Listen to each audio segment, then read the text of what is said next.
Hi friends, institute of learning में आपका स्वागत है।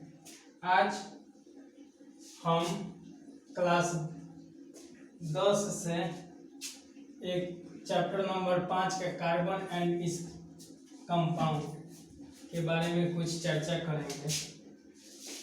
तो पहले कार्बन के कुछ मुख्य बिंदु लिखते हैं। कार्बन के कुछ मुख्य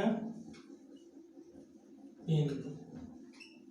अब यानी अर्थात कार्बन होता है क्या? तो आप सब जानते हैं कार्बन जो है, कार्बन एक अधातु है। इसका सब अधातु है। इसका परमाणु संख्या 6 होता है तथा द्रव्यमान होता है, मान होता है 12.0107 के लगभग होता है। इसका इलेक्ट्रॉनिक विन्यास देखें अगर हम, इलेक्ट्रॉनिक विन्यास तो कार्बन को हम लोग C से डिनोट करते हैं। तो ये 6 होता है। ये तो क्या होगा, 2 और 4 होगा, अर्थात कि ये कार्बन के नाभिक हुए। अब ये फर्स्ट कक्ष N1 है, तो इसमें तो 2 इलेक्ट्रॉन रखने की प्रवृत्ति है, जबकि ये बाहरी कक्ष है। तो इसके जो बाहर में है ये 4 इलेक्ट्रॉन क्या करेंगे, चक्कर काटेंगे। अब चलते हैं इसके कुछ कार्बन की उपस्थिति देखते हैं। कार्बन की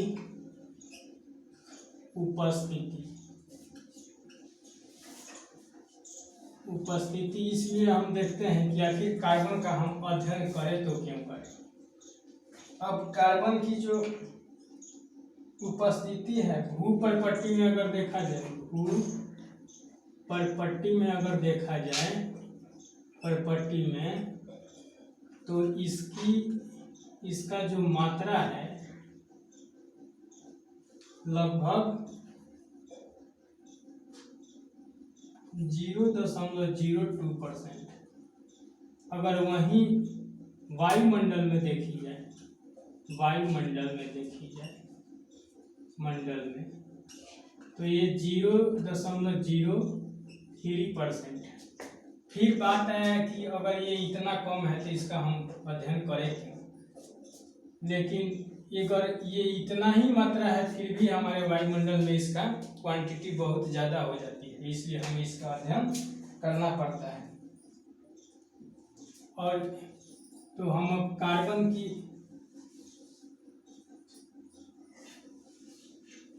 इस रासायनिक बंध कार्बन बनाता है, रासायनिक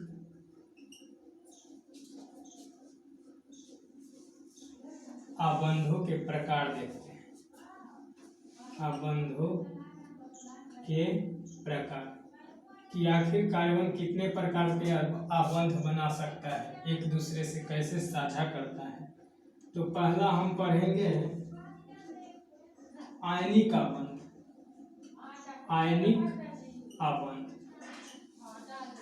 पहले पढ़ेंगे हम लोग आयनिक आबंध। दूसरा पढ़ेंगे क्या, सहसंयोजी आबंध।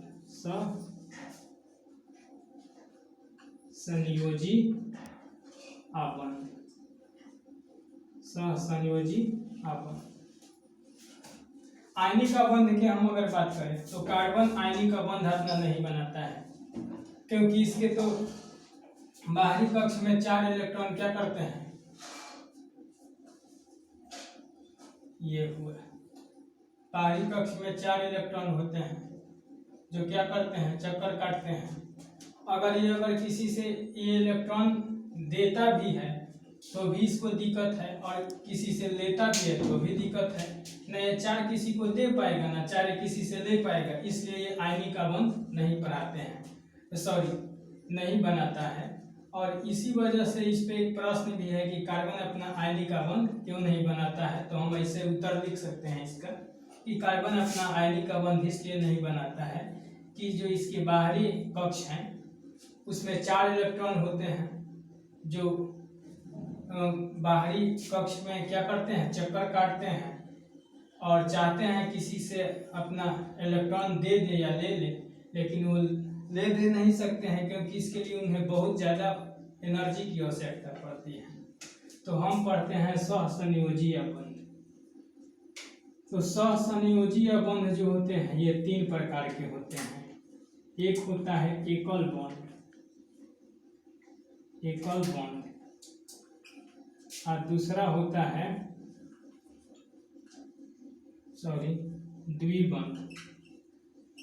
3 प्रकार के बंध बनाते हैं, और ये बनाता है त्रिबंध। अब इसको हम विस्तार से समझते हैं।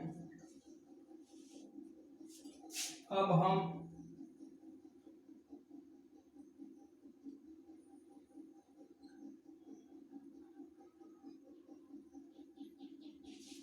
हम इसका सहसंयोजी बंध का डेफिनेशन लिख दें।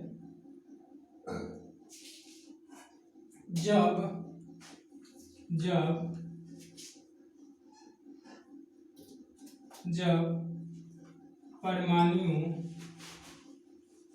के बीच एक इलेक्ट्रॉन का साझा होता है उसे एकल बंध बोलते हैं, एकल बंध कहते हैं। अब मान लीजिए ये देखिए, तो हम पहले हाइड्रोजन लेते हैं H2। अब हाइड्रोजन के पास कितने इसका इलेक्ट्रॉनिक विन्यास करेंगे तो क्या होगा, इसके पास तो एक ही इलेक्ट्रॉन है। इसके पास तो फर्स्ट कक्ष करने के लिए भी पूरा करने के लिए भी एक इलेक्ट्रॉन की आवश्यकता होती है। तो ये क्या करेगा, अपना एक इलेक्ट्रॉन ये H और ये H, ये क्या करेगा कि अपना एक इलेक्ट्रॉन इसको देगा, और एक इलेक्ट्रॉन ये जो है इसको इससे ये देगा, और इस प्रकार ये अपना क्या बना लेता है, बॉन्ड बना लेता है। तो इसीलिए H और H के बीच में सिंगल बॉन्ड बनता है, इसी को हम लोग सिंगल बॉन्ड बोलते हैं। अब हम लेते हैं ऑक्सीजन O2। अब ऑक्सीजन की परमाणु क्रमांक क्या होता है, इसका परमाणु क्रमांक हो जाता है 8। परमाणु क्रमांक इसका 8 हो जाता है। अगर इसका इलेक्ट्रॉनिक विन्यास देखें तो कैसे देखेंगे, फर्स्ट कक्ष जो है ये, इसमें 2 इलेक्ट्रॉन, 2 और बचा कितना 6 इलेक्ट्रॉन, 2 6 8। अब इसके बाहरी कक्ष में 2 इलेक्ट्रॉन बचेंगे। 2 इलेक्ट्रॉन होता तो ये अपना अष्टक पूरा कर लेता। तो ये ऑक्सीजन के जो हैं 1 2 3 4 5 8 2 पूरा बड़ा बड़ा बना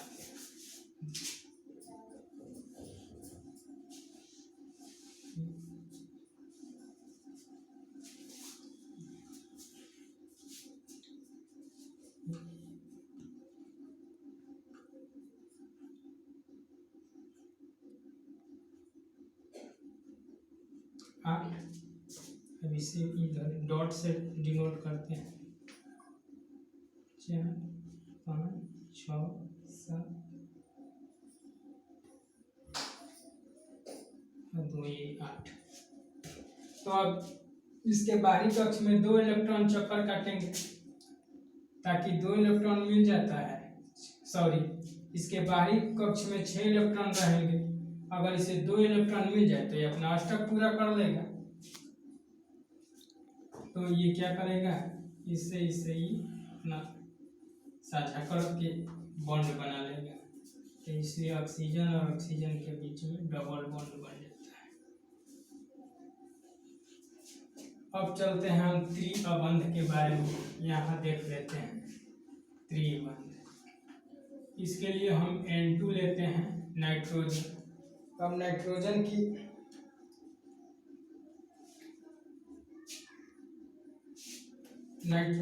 परमाणु संख्या होता है, नाइट्रोजन की परमाणु संख्या होता है आपका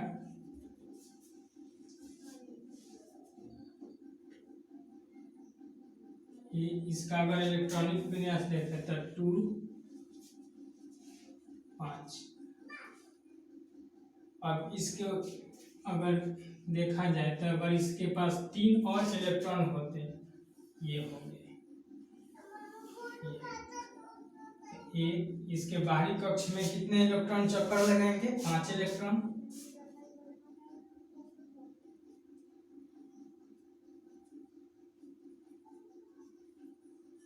तीन,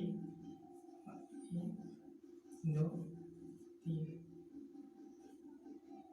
अब ये 5 इलेक्ट्रॉन चक्कर लगा रहे हैं, ये या तो 3 इलेक्ट्रॉन देगा या तो 3 इलेक्ट्रॉन लेगा। इसलिए ये क्या करेगा, अपना 3 इलेक्ट्रॉन साझा करके बॉन्ड बना लेगा और N के बीच में बन जाता है ट्रिपल बॉन्ड।